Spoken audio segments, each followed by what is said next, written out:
নমস্কার বন্ধুরা, welcome to my channel SB explorer.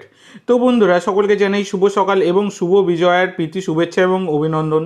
তো প্রথমেই যে আপডেটটা দিয়ে শুরু করতে চলেছি সেটা হচ্ছে একটা বড় আপডেট বেরিয়ে এসছে এবং একজন প্লেয়ারের সই কিন্তু মিটে গেছে, যেটা হচ্ছে মার্ক জোথানপুইয়া।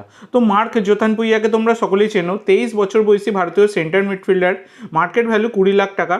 তো সেন্টার মিডফিল্ড ছাড়া তিনি কিন্তু লেফট মিডফিল্ডেও খেলতে পারেন। বর্তমানে তিনি যুক্ত ছিলেন ইস্ট বেঙ্গল এফসির সাথে।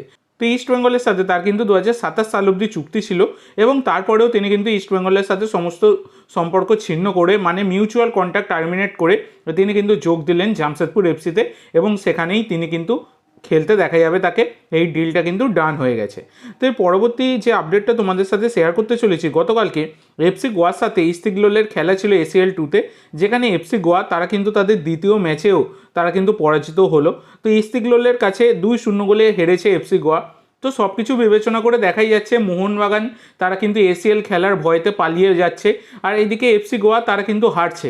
মানে আমাদের ভারতীয় ক্লাবগুলো এখনও কিন্তু এসিএল বা এসিএল 2 এই দুটো টুর্নামেন্টে খেলার মতো কিন্তু এখনও যোগ্যতা অর্জন করলেও সেই রকম জায়গা কিন্তু পৌঁছতে পারেনি।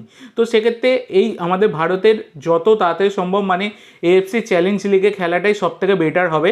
তো আশা করা যাচ্ছে তুর্কমেনিস্তান হয়তো ভারতকে ছাপিয়ে যেতে পারে, সেই রকম একটা চান্স থাকছে। তো সেক্ষেত্রে আগামী সিজন থেকে এএফসি চ্যালেঞ্জ লিগের একটা স্লট তাহলে কিন্তু পাবে আমাদের ভারত, যদি এবারে তুর্কমেনিস্তান ভারতকে ছাপিয়ে যায় তবেই। যদি না ছাপিয়ে যেতে পারে তাহলে কিন্তু হবে না। যদিও কিন্তু তুর্কমেনিস্তানের কিন্তু কোঅফিসিয়েন্ট পয়েন্ট অনেকটাই এগিয়ে রয়েছে। তো দেখা যাক এবার কী হয়। এই বিষয়গুলো নিয়ে আমি পরে আলোচনা করব, এখন তোমাদের সবাইকে বোঝাতে পারবো না বিষয়টা, পরবর্তীকালে আলোচনা করব। এছাড়া বন্ধুরা, মোহনবাগানকে এসিএল 2 থেকে বের করে দেওয়া হয়েছে, তোমাদেরকে জানিয়েছি। বের করে দেওয়া হয়েছে বলাটা ভুল হবে, আবার মোহনবাগান নিজে থেকেই বেরিয়ে গেছে, ইচ্ছা করে ইরানে খেলতে যায়নি। যাই হোক, এইসব নিয়ে বারবার আলোচনা করতেও বিরক্ত লাগে, এত ফালতু ম্যানেজমেন্ট, কিছু বলার নেই। তো যাই হোক, মোহনবাগানের যে ম্যাচগুলো ছিল সেইগুলো কিন্তু এএফসি তাদের নতুন শিডিউল যেটা বের করেছে মোহনবাগানের গ্রুপের, তো সেখান থেকে কিন্তু মোহনবাগানের নামের পাশে লিখেই দিয়েছে তারা উইথড্রন, এবং মোহনবাগানের যে ম্যাচগুলো ছিল সেগুলোকে কিন্তু সম্পূর্ণ তারা বাতিল বলে সেখানে ঘোষণা করে দিয়েছে। আমি তোমাদেরকে দেখিয়েও দিলাম, তোমরা দেখে নিয়েছো। তো যাই হোক, কিন্তু মোহনবাগান প্লেয়ার জেসন কামিন্স তিনি কিন্তু ঘুরতে ছাড়ছেন না, যেখানে সমর্থকেরা হাফ ইত্তেস করছেন, কাঁদছেন ম্যানেজমেন্টের এই রকম জিনিসের জন্য। খুব খারাপ একটা জিনিস কিন্তু মোহনবাগান ম্যানেজমেন্ট করেছে, যার জন্য সমস্ত সমর্থকেরাই আফসোস করছে।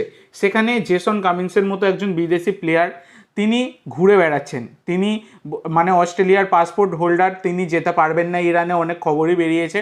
বর্তমানে তিনি কিন্তু ঘুরে বেড়াচ্ছেন, তার সেই ছবি তিনি কিন্তু তার সোশ্যাল মিডিয়ায় পোস্ট করছেন। এইটুকু একটাও ভাবছেন না যে আমরা খেলতে যাইনি, সমর্থকেরা যারা সারা বছর আমাদের জন্য গলা ফাটায় তারা অনেক কষ্ট পাচ্ছে। তো সেখানেও তিনি কিন্তু এই কষ্টের মধ্যেও তিনি কিন্তু ছবি ছাড়ছেন, তাদের কোনো রকম হেলদোল নেই, সেটা কিন্তু দেখেই তাদেরকে বোঝা যাচ্ছে। তো তোমাদের কি মনে হয় অবশ্যই সকলে কমেন্ট করে জানাতে ভুলো না। তো আজকের জন্য এইটুকু বন্ধুরা, ভিডিওটি ভালো লাগলে অবশ্যই লাইক করো, শেয়ার করো। আমার চ্যানেলে প্রথমবার এসে থাকলে চ্যানেলটি সাবস্ক্রাইব করো আর কমেন্ট করে জানাও ভিডিওটি কেমন লাগলো। ধন্যবাদ।